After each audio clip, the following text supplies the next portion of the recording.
Hi, I'm Roxana, and today's lesson is going to be on how to trim your cat's nails and tips and tricks on how to get them used to it, as well as how often you should trim their nails, and tips and tricks on what kind of clippers and what's easiest for you and for your pet.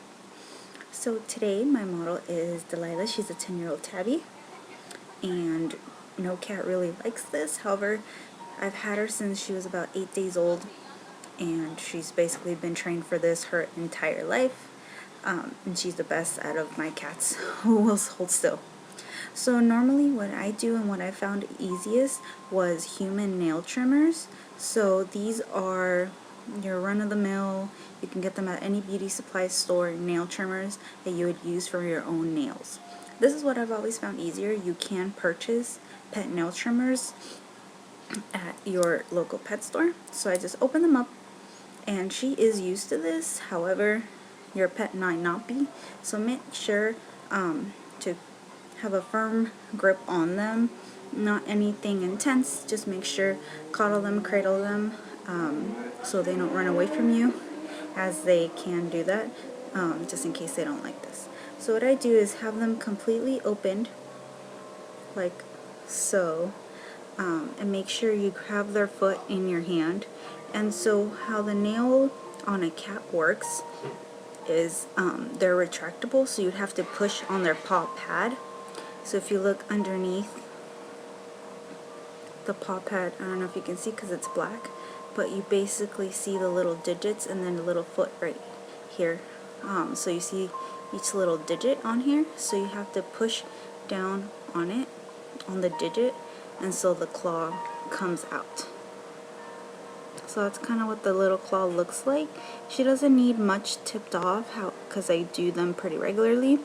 However, we are going to tip the sharp little point. As you can see right there, it starts to curve, and that's the part we're going to cut. There is a blood vessel, so it's called the quick, and if you do cut that, they will bleed. So make sure, if you're going to the pet store to get some quick stop, you can get that, and you can get the actual pet nail trimmers. However, I use these, and I usually have something at home, like some sort of baking powder or something like that. Okay, so we're going to push down on the digit, and what we're literally going to do is tip the edge of the nail, just like that. So it's very easy, and you can see it's a lot shorter, and I did not hurt her. It's not to the point where it's going to make her bleed. Cats have white tips, so you can see very easily the red part, which is the part you're not supposed to cut off. So just make sure you cut the tip. Again, we're going to press down on her digit, extend the nail itself, and we're just going to cut the tip. That's it.